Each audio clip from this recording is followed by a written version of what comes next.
choose it willingly and consciously? Were they aware of their choices? Or are they just being dragged along? So get control back in your hands and choose the type of movie you want to live. I will not judge. You are your own human being. You know what works for you. You need what you need. You know what you need now. I don't. I'm not inside of you. So we need to respect other people's choices. Yeah, I know.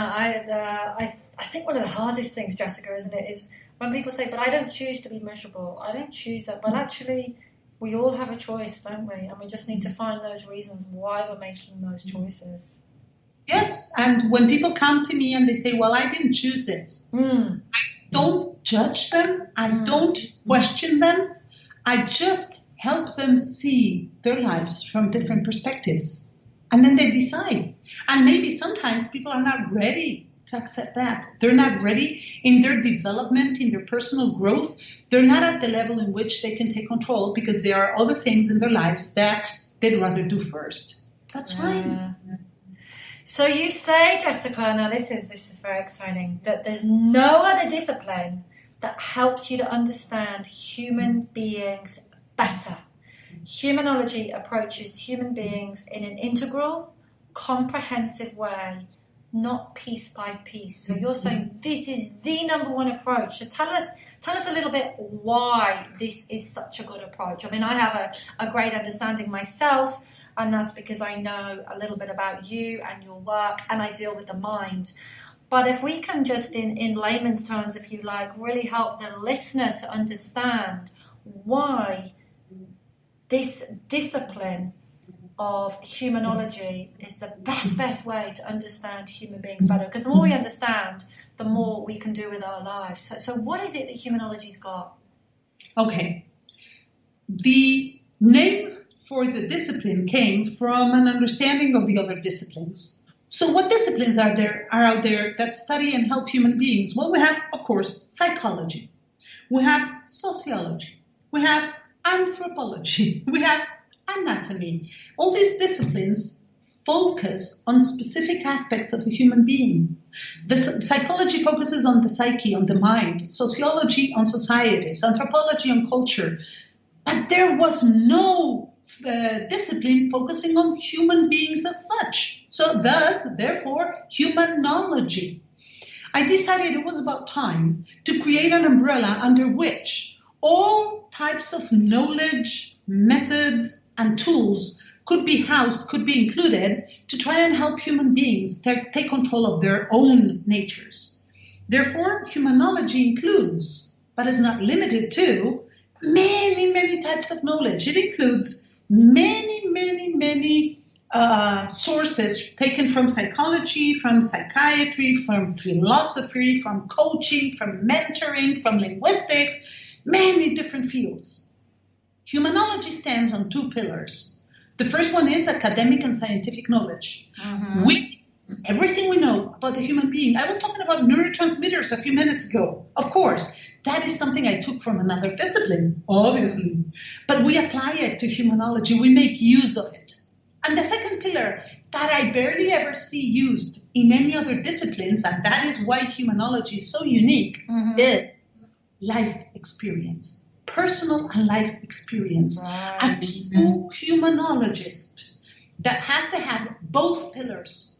A true humanologist can't just be an 18-year-old kid who has a certification in something and then, no, because that human being is not going to have enough experience to understand the stories other human beings are telling them, and is not going to be able to put the pieces of the puzzle together. It's not going to be able to empathize. It's not going to be able to understand. So real humanologists have to be like the wise old men and women of the past, like the elderly in tribes. You have to have the academic and scientific knowledge, but also the life experience. We are the experts guiding other human beings. We're not going to tell them what to do or how to do it, but we have all the tools. And we have a clear understanding of which tools could help each human being and how to use them and apply them. And then I think this is completely different from any of the other tools available to us or any of the other disciplines. Would you agree, Louise? Yeah, no, I mean, I think there's a lot to say about that life experience as well, because I don't think, I mean, I get asked a question. My whole business is around the transformation of the relationship with my mother, which was very destructive for 35 years. And people say to me, well, why did you leave it at 35 years? You know, why on earth didn't you do something about this sooner and share your message sooner? And you know, I wouldn't have been ready. I wouldn't have had that knowledge, and I wouldn't be able to share what I've been through with other people. So without a doubt, I totally agree from that aspect that, yeah, it definitely counts for a lot. And I wouldn't be able to run my business the way I run it without having had that experience, without having gone through shame, resentment. I would not be able to have that empathy and that understanding. So, yeah, I can really see where you're coming from, for sure. Yeah, and there's something else too. You know, I've had, I don't know how many clients coming to me after feeling completely hopeless, completely desperate, having tried everything, having gone to psychiatrists and psychologists and coaches for 30, 40 years and still feeling like bleh. And I am really proud and happy to say that Humanology changed their lives completely, and they took control of their lives. And for example, I remember the case of a certain client who was in and out of hospitals for many years because of depression. And she'd been treated and she'd been given many, many different types of therapies and treatments and nothing. Well, today, this human being is completely depression-free and enjoying life and taking control of everything she does. Or, for example, I had another client who came to me because she'd been diagnosed a bipolar disorder with a certain connotations of schizophrenia, maybe, and she was told that there was nothing anyone could do for her, and if she survived and didn't kill herself, she would always be limited in life. Wow! Someone told someone that? Wow! Come on, it's like, oh no. The first thing I gave this woman was hope. Yeah, absolutely. You are so lost. Yeah, let's just expand on that a moment now, Jessica.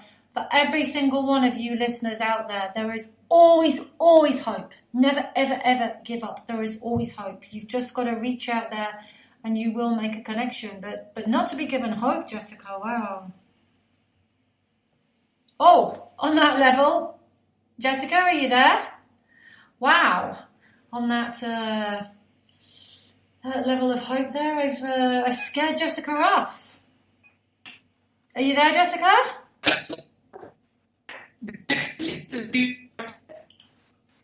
Hello? Talking about hope, I really hope Jessica comes back. Okay. She really has left us. Let's get Jessica back. Hey! Hi. We're back. Yeah, sorry, there was hope. I was just so hopeful you come back. You went on a puff of smoke into the hope. Oh, sorry. Okay, do you want me to answer that then? Yeah, I just wanted to really get a message to our listeners out there that there's always hope, Jessica. You know, there is for everyone, regardless of what's happened, your circumstance, isn't there? Well, that's exactly what Optimism Coaching is about. You need the hope, the optimism, the motivation, the energy is because you have to regain your hope. And once you have hope and you have the energy to go about changes, you start thinking about changes. You can't start thinking about changes if you're hopeless. That doesn't make sense. Absolutely.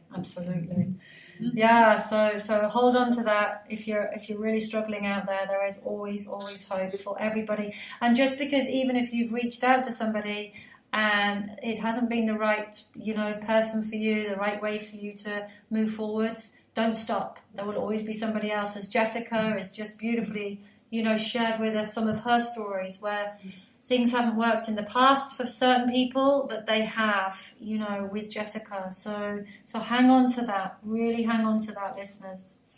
So this discipline of humanology that really is the best approach. What else can you tell us about it, Jessica? Okay, so as I explained before, we have this first step that is optimism coaching to get your energy and your hope back so you can approach change. But then we have the next stage that has to do with identifying and understanding who we are. And for that, I created a basic model of the human being that includes 4 basic elements that I've been using for years now with people from all ethnic groups, from all cultures, from all ages, and I haven't found a single exception. This model explains every human being, everyone. The model is a very simple model that explains all of us in a certain way. I mean, let me clarify that a little bit. The model includes 4 elements. The first one is the personal essence. Personal essence is something that I came across by coincidence, but then has been confirmed through trial and error with thousands of people and many examples. There's a lot of proof that this works, and this is so. Personal essence is your innermost nature. What you are when you remove everything else from you. When you remove personality, when you remove the body, when you remove thoughts and feelings, what remains is your innermost essence.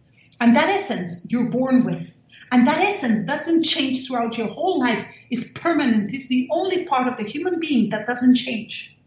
It's not like all other parts of the human being that evolve and grow and change. This one remains. And this personal essence will determine how you behave from birth. This personal essence is, for example, what explains how identical twins can be so different already upon birth. Scientists can explain this difference. They say, well, if the identical twins are born with the same genetic map and have no experiences to guide them and to somehow give them a certain bias, how can they be so different? They should be equal. This should be the same, but they're not. And that is because of their personal essence. I could go on talking about personal essence. It's an abstract but very specific element of the human being. I don't have the time to explain it all here. You can Google me and read about it, and it's also in my books. On top of personal essence, the next element is beliefs. We all human beings are born without any type of belief, opinion, conviction, idea, but we build them as we grow up and as we evolve as human beings. And those beliefs are the ones that lead us in our lives, are the ones that make us choose one thing over the other. Personal essence and beliefs together result in a specific worldview in each human being. And that worldview is unique to each human being because it's based on our beliefs. And no 2 human beings have the same beliefs. No 2 human beings have the same personal essence. If you combine both, as a result, you have your own worldview. The last 4th element in the human being is what I call the personal sphere. The personal sphere is the place in which human beings keep, treasure, store all their intangible assets. What is that? Their thoughts, their feelings, their fears, their wishes, their personal essence, their beliefs, everything that belongs to them, and they can't give anybody else, and nobody else can take away from them. So, for example, I've been telling you today, listeners, about part of my memories. I told you about some of my memories. I spoke about them. I shared them with you. Does that mean that they're not mine anymore? No, they're still my memories. Does that mean that they're your memories now? No. Does that mean that you can take my memories away from me? No, nobody can. They're my memories. Does that mean that I can give them to you? No, I can talk about them, but they're still mine. So think about your personal sphere in that way. What do I have that is only mine, that no one can take from me, that I can't give any other human being? Combine everything with that personal sphere, including the other 3 elements, worldview, personal essence, and beliefs, and you have your description, that which makes you be the unique human being that you are. Wow, and that is so powerful when you can really get in touch with all of those, those elements. And I think that pure, the essence of ourselves is really the deepest part. It is who we are, isn't it? It's our being, as opposed to, what we think, what we believe, our emotions, etc. So, yeah, exactly. Yeah. And I